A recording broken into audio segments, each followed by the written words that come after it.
Hello friends, তোমরা সবাই কেমন আছো? আশা করি তোমরা সবাই ভালো আছো এবং আমিও খুব ভালো আছি। তো আপনার সিম্পল লাইফস্টাইলে তোমাদের অনেক অনেক স্বাগত। তো আজকে তোমাদের একটা নতুন ভিডিও নিয়ে চলে এসেছি। তো আজকের ভিডিওটা হচ্ছে একটা রান্নার রেসিপি দেখাবো। তো আজকে দেখাবো উচ্ছে আলু দিয়ে মাছের ঝোল। তো আমি সেটা কীভাবে বানাচ্ছি সেটা তোমরা দেখতে থাকো। তো প্রথমে কড়াইতে দেখো এই যে তেল দিয়ে দিয়েছি। তো এখন আমি মাছগুলো আগে ভেজে নেব। তো এই দেখো কড়াইতে মাছগুলো দিয়ে দিয়েছি এবং মাছগুলো এখন ভাজার পরে তারপর আমি তরকারিটা রান্না করব। তো দেখো এই মাছগুলো হচ্ছে তেলাপিয়া মাছ। তো এই মাছগুলো আমাদের পুকুরে হয়েছিল, তো সেই জন্য বাবা পুকুরে জাল দিয়েছিল। তো পুকুরে এই মাছটা উঠেছিল। তখন আমি ভাবলাম যে রোজ তো এমনি ঝোল করি, তো আজকে একটা অন্যরকম ঝোল করবো। তো সেইটা আমার বন্ধুদের সাথেও শেয়ার করবো, তার জন্য আমি এখন তোমাদের সাথে ওইটা শেয়ার করতে চলেছি। দেখো মাছের ওই পিঠটা হয়ে গেছে। তো এখন আমি মাছটাকে উল্টে পাল্টে নিচ্ছি। এইভাবে উল্টে পাল্টে নেওয়ার পরে দেখো মাছগুলোকে এক পাশটাকে সুন্দর লাল লাল করে ভাজা ভাজা হয়ে গেছে। তো আমি আর এক পাশটা হওয়ার জন্য সেটাকে এখন দিয়ে রাখবো।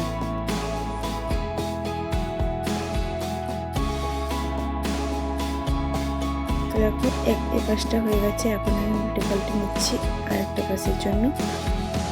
দেখো এই পাশটাও খুব সুন্দরভাবে ভাজা হয়ে গেছে লাল লাল করে। তো আগের পাশটা একটু বাকি ছিল, তার জন্য আমি আরেকটু ভাজার জন্য রেখে দেবো মাছটা, যাতে আরেকটু ভালো করে সুন্দর করে ভাজা হয়ে যায়। অনেকে আছে একটু হালকা ভাজা খেতে পছন্দ করে, কিন্তু আমার বাড়িতে সবাই একটু লাল করে ভালো করে না ভাজলে খেতে চায় না। এই দেখো বন্ধুরা কি সুন্দর লাল লাল করে মাছগুলো ভাজা হয়ে গেছে। এখন এটাকে আমি তুলে নেব।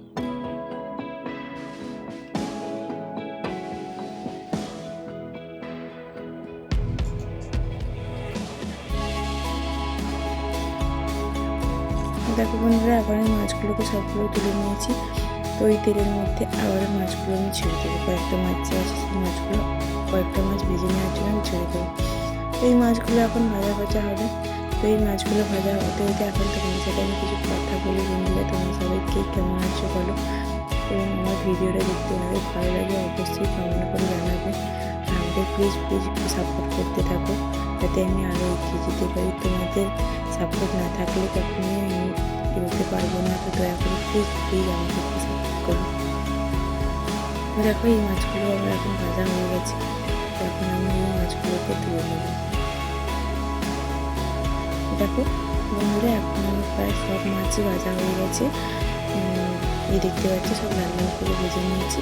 তো এবারে আমি কী করবো, উচ্ছে আর আলু কি সুন্দর কেটে রেখেছি লম্বা লম্বা করে। তো এইগুলোকে আগে এখন আমি ভেজে নেব। তো দেখো বন্ধুরা এখন আমি কড়াইতে তেল দিয়ে দিলাম।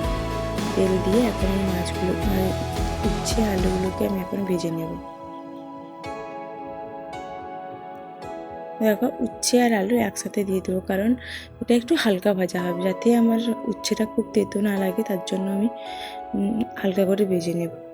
আর আলুটাও তার সাথে ভেজে নিচ্ছি, কারণ উচ্ছেটা দেখবে একটু হালকা করে ভেজে নিলে কিন্তু তিতে ভাবটা চলে যায়, তো খেতে খুব সুস্বাদু লাগে। তো দেখো এখন আমি নুন দিয়ে দিলাম আর একটু হলুদের গুঁড়ো দিয়ে দেবো।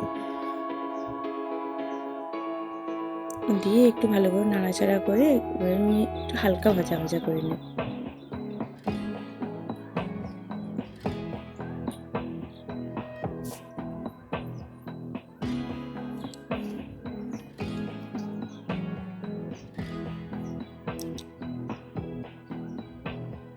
তো দেখো বন্ধুরা কি সুন্দর ভাজা ভাজাও হয়ে এসেছে।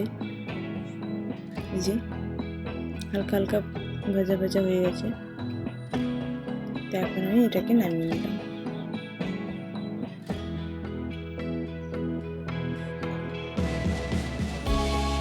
এবারে কড়াইতে তেল দিয়ে দেবো এবার রান্নাটা করার জন্য। তো এখন আমি কড়াইতে তেল দিয়ে দিয়েছি। তো রান্নার জন্য যে উপকরণগুলো লাগবে, এখানে আছে রসুন কুচি, এখানে আছে কাঁচা লঙ্কা কুচি, এখানে আছে টমেটো কুচি আর পেঁয়াজ কুচি। ব্যাস এইটুকু, দিতে আর কিচ্ছু লাগবে না। তো আমি এটাই আমার শাশুড়ি মায়ের থেকে রান্নাটা শিখেছি। খুব খেতে সুস্বাদু লাগে। তো আপনারাও বাড়িতে ট্রাই করবেন, অবশ্যই ভালো লাগবে, আমি তোমাদের কথা দিলাম। তো এইবার ভালো করে রসুন কুচি আর পেঁয়াজ কুচি আর টমেটো কুচি কাঁচা লঙ্কাটা ভালো করে ভাজা হওয়ার জন্য আমাকে একটু সময় লাগবে, তার জন্য আমি একটু এর সাথে নুন অ্যাড করে দিতে হবে। নুনটা দিয়ে দিলে কী হয়, তাড়াতাড়ি পেঁয়াজ টমেটো সব গলে যাবে এবং সুন্দরভাবে কষানো হয়ে যাবে।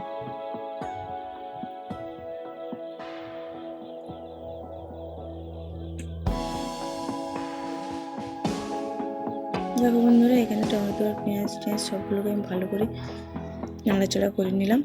তো মশলা নাড়াচাড়া করে দেখো কি সুন্দর তেলগুলো ছেড়ে ছেড়ে আসছে, প্রায় অনেকটাই কষানো হয়ে গেছে। টমেটোগুলো হালকা গলে গলে এসেছে।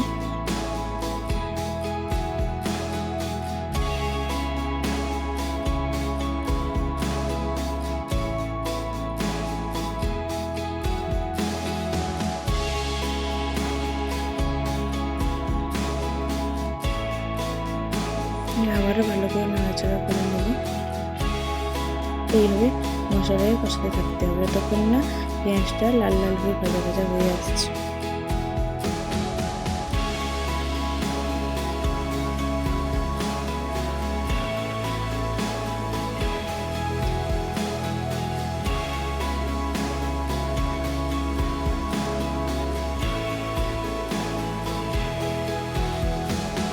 দেখুন বন্ধুরা, এখন প্রায় লাল লাল করে সুন্দর করে ভাজা ভাজা হয়ে এসেছে।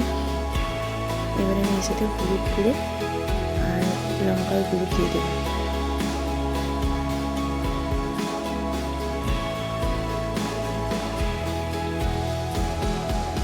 বন্ধুরা, এখানে আমি হলুদ গুঁড়ো আর লঙ্কা গুঁড়ো দিয়ে দিয়েছি।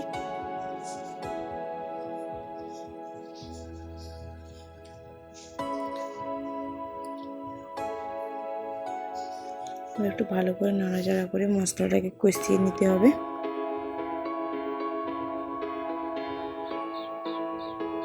মশলা কষানো হয়ে গেছে। এখন আমি উচ্ছে আর আলু ভেজে রেখেছিলাম, এটা এখন মশলার মধ্যে দিয়ে দেবো।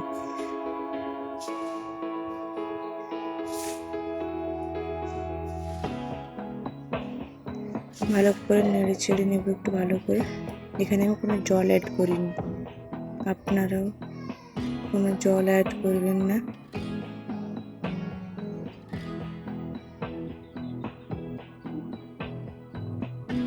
দেখো কি সুন্দর মশলাটা আমার কষানো হয়ে গেছে। এবার একটু অল্প নুন দিয়ে দেব।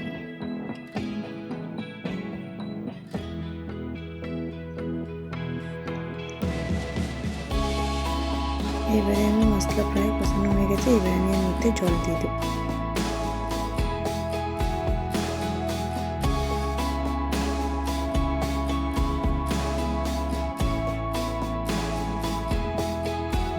জল দিয়ে এটা ফুটতে দিয়ে দিয়েছিলাম। এখন আমি ঢাকনাটা খুলে নেব।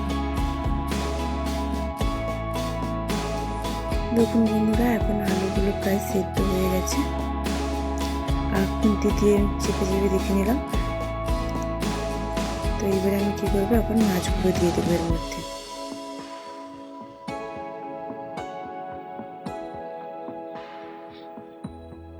তো এখন আমি মাছগুলো দিয়ে দিচ্ছি। আমার রান্না প্রায় কমপ্লিট। এবার 1 ফুট হয়ে গেলে নামিয়ে নেব।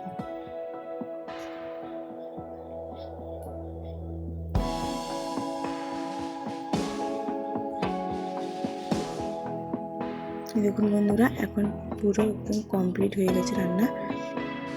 এবার আমি এখন এটা পাত্রের মধ্যে নামিয়ে নেব। তো আজকের ভিডিওটা এই পর্যন্তই।